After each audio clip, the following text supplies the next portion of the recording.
5 people, 5 ordinary days, 5 files that end mid-sentence. Tonight, a hiker who went looking for a cave he swore he'd never return to. A medical student who walked into a bar that cameras say he never left. 3 children who boarded a bus to the beach. A cyclist followed by a truck on an empty highway.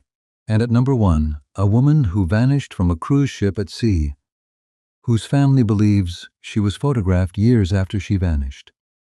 None of them were ever found. This is Never Found, where the record ends and the questions begin. 5 files tonight. Stay with me. Number 5. The Cave He Swore Off. November 2014, Nevada. Kenny Veach is an experienced desert hiker, the kind who goes out alone, off-trail, for hours and always comes back. Months earlier, Kenny reportedly left a comment under a YouTube video that would outlive him. He described finding a cave entrance in the desert mountains near the Nellis Air Force Range, an opening shaped, he said, like a letter M. And he described something else, that as he approached it, his whole body began to vibrate. A feeling so wrong that he turned around and left. He wrote that he would never go back. People challenged him. Prove it, they said. Find it again. On November 10, 2014, Kenny went back into those mountains to find the M Cave.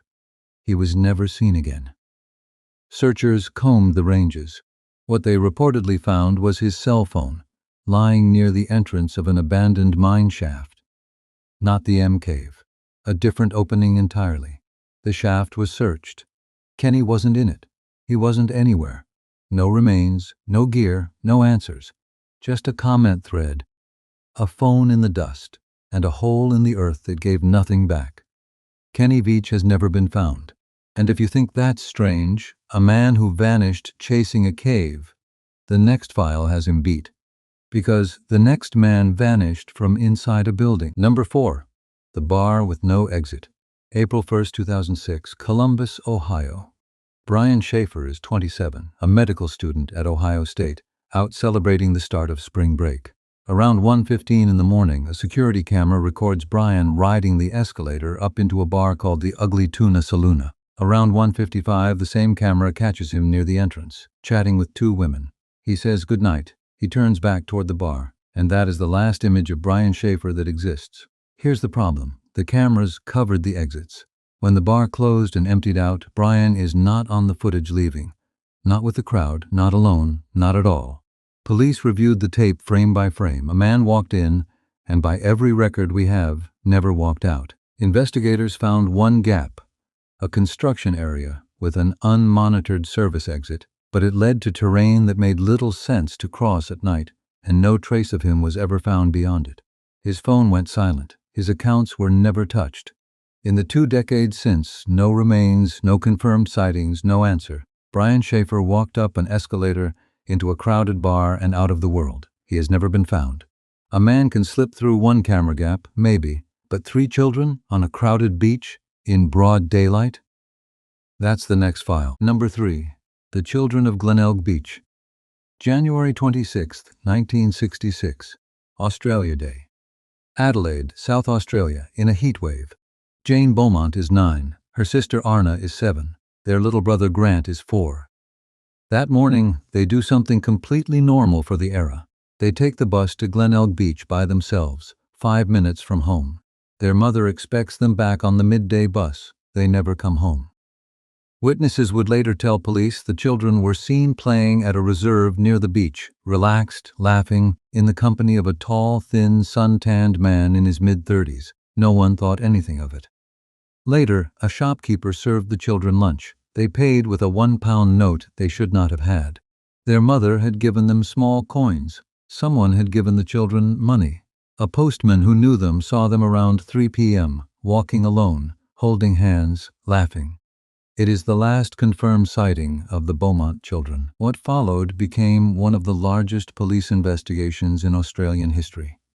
The nation stopped. The beach was searched, the harbor drained, thousands of tips run down. In 1968, letters arrived claiming to be from Jane. They tormented the family for decades before being exposed as a hoax. and the digging never stopped. A factory site connected to a late local businessman, named by others as a person of interest after his death, was excavated in 2013, again in 2018, and again in February 2025, deeper and wider than ever. Thousands of cubic meters of soil. Nothing. Every time, nothing. Jim and Nancy Beaumont lived out their entire lives waiting. Nancy died in 2019, Jim in 2023.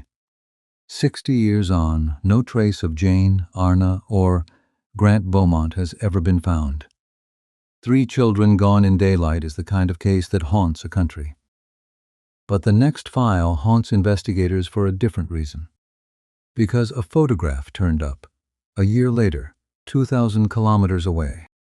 And no one has ever agreed on what it shows. Number 2, the Cyclist and the Polaroid. September 20th, 1988, Belen, New Mexico. Tara Calico is 19, a college student, and disciplined about one thing above all, her daily bike ride. Over 30 miles down Highway 47 and back, the same route nearly every day. That morning she tells her mother, "If I'm not back by noon, come and get me." By 11:30 she's seen on the highway, on her distinctive pink bike, reportedly with a light-colored pickup truck close behind her. Noon comes. Her mother drives the route, both directions. No Tara, no bike. On a flat, open, well-traveled road 2 miles from home, in broad daylight, a 19-year-old and an entire bicycle are simply gone. Fragments reportedly matching her belongings were later found along the route, as if scattered. Nothing more. Then, 10 months later and 2,000 kilometers away, a Polaroid, found in a parking lot in Port St. Joe, Florida. It shows a young woman and a boy in the back of a van, bound, tape over their mouths. Beside the woman, a paperback copy of a novel Tara loved. Her mother believed it was her. Scotland Yard analyzed it and said it was her. Los Alamos National Laboratory analyzed it and said it wasn't. The FBI said inconclusive. To this day, no one knows who took that Polaroid, who was in it, or where the van was, and the case is not dead. In 2023, the county sheriff announced there was sufficient evidence to send the investigation to prosecutors with the names of persons of interest sealed. As of this recording, no charges have been announced, and investigators say the case won't be closed until, in their words, they bring Tara home. 38 years. A road with no witnesses. A photograph with no verdict. Tara Calico has never been found. Which brings us to number 1. The only case on this list that happened somewhere a person should not be able to vanish from at all. Number 1. Cabin B354, March 24, 1998. The Caribbean Sea. The Royal Caribbean ship Rhapsody of the Seas is sailing toward Curacao, carrying the Bradley family of Virginia. Parents Ron and Iva, son Brad, and daughter Amy, 23 years old, a college graduate with a job waiting at home. That night, Amy and her brother are at the ship's nightclub, dancing until the early hours. And here the record is precise. Because ships keep logs, the key card says she came home. 3:40 a.m., cabin B354. Around 5:30 a.m., her father wakes and sees Amy resting on the cabin's private balcony. He drifts back to sleep. Roughly half an hour later, he wakes again. The balcony is empty. Amy's sandals are gone. Amy is gone. What follows should be impossible. The vessel is searched, the ocean scanned. She is not on the ship. She is not in the water. No body is ever recovered. A fit, healthy woman, a former lifeguard, vanishes from a moving vessel in the middle of the sea in a window of about 30 minutes, feet from her sleeping family. The two possibilities are equally hard. If she went overboard, accident or otherwise, the sea gave nothing back. Not then, not ever. If she didn't, then she left that ship some other way, and that thought has kept this case alive for nearly 3 decades. Reported sightings followed for years. Curacao, Barbados, none ever corroborated. The family was even preyed upon by a con man who staged fake photographs and took their money. That cruelty is documented fact, not theory. And in 2005, the family came to believe a photograph on a website showed Amy alive. It has never been confirmed. Amy was declared legally dead in 2010. Her family never accepted it, and neither apparently has the FBI, which still lists her as a missing person and has raised its reward to $100,000. In 2025, a major documentary brought new tips. The file is still open. A locked ship, a 30-minute window, 28 years. Amy Lynn Bradley has never been found. 5 files. A cave, a bar, a beach, a highway, a ship. 5 ordinary days that ended in questions nobody has answered. Some for 60 years.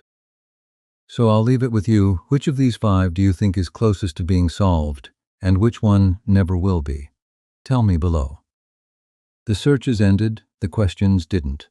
All 5 of these files remain exactly what they were on day 1. Never found. One of tonight's cases, the bar with no exit, deserves its own full file, and it's coming. Until then, stay curious and stay safe.